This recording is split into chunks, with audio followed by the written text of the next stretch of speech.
on the diary.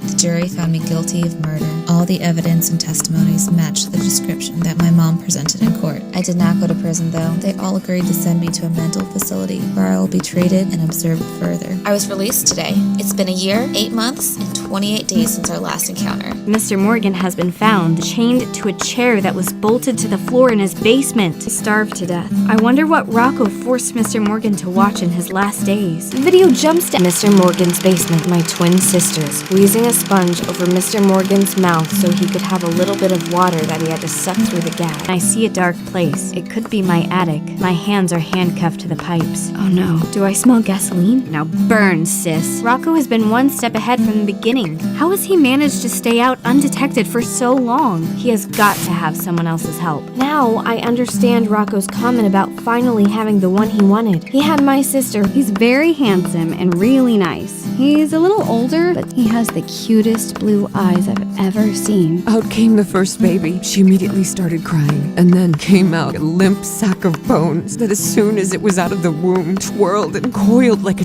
dead snake, whose muscles are still spasming. The second newborn had started giggling, a maniac laughter. She was making fun of everyone else's misery. Then the first twin started crying again. It was as if she was carrying shame and was burdened by the events that took place. You are the second twin. Your sister knew it. I was walking around a mall in my sister's town. A girl followed me there. Dorothy wasn't a friend of my sister, but she had heard the rumors. I followed her to a park that had this huge old tree right in the middle. Do you trust me? She helped me get up there. The first rumor she ever heard happened about a year ago. Rumor has it my sister ended up that night stabbing her friend to death in an alley just so she could keep the illusion alive that she did not actually deceive her father.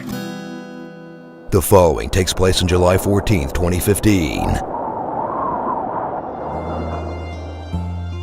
Dear Diary, the reason why Dorothy opened up to me yesterday is because my sister's friend, the one she killed, was her boyfriend. I feel sorry for her.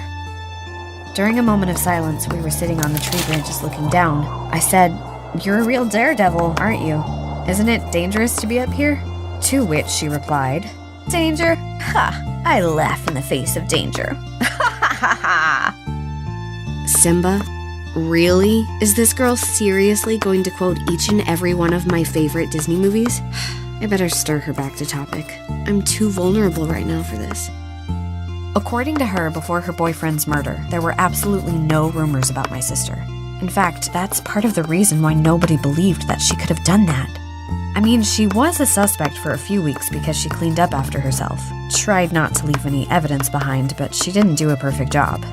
The police just never charged her. It's a cold case by now. I was trying to think what could have happened about a year ago that made her change like this. Well, about a year ago, I was let out of the psych ward, and that was on the news. Not saying anything yet, just noticing the time coincidence. I met with Dorothy today again atop the same tree. She feels safe because nobody knows she is up there. This time she told me that about 2 months after the death of her boyfriend, another guy from their school went missing. She immediately suspected my sister because they had been dating for a couple of weeks before he disappeared, so she started asking questions. It was said that my sister was dating someone much older than her. Then she was seen dating the classmate, and as soon as he vanished, she was seen dating that older guy again. Quickly, the rumors started flying around once more. I honestly don't know if they are making a monster out of my sister who's supposed to be the good twin, or if she really is a bigger threat than I imagined her to be. They all seem to believe that she broke up with the older guy so she could date her classmate. Older guy didn't take it very well and gave her a really hard time for doing that to him. But upon realizing that the classmate was pretty dull and boring, 2 weeks later, she had no other choice but to break up with him and hope her former boyfriend would take her back. Having gone through the first breakup experience and completely disliking the feeling of confronting a person with bad news, she decided she did not want to have that conversation with her new boyfriend, and so, instead, she took him hiking and pushed him off a cliff to his death. According to the police, she had a semi-solid alibi for not being with him on that hiking trip, and the motive thrown around was too outrageous to be believable. So again, she was not arrested. Diary, if these stories are true, my sister is a real psychopath.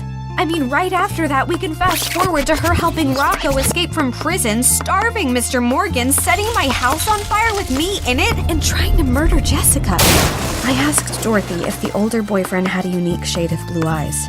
And of course, it's Craig. They're like a modern-day Bonnie and Clyde, those two. Dorothy said she has also heard rumors about how they helped Rocco escape from prison, but that she would tell me tomorrow. She doesn't like being too long in the same place. I wonder why Dorothy is confiding in me so much. Is she just the nicest person in the world? Or is she friends with my sister, trying to gain my trust and setting me up for a trap? It would explain why she knows so much and why she insists we meet again tomorrow. I have to be more careful. I can't let them outsmart me. I have to be better than them. Love, C.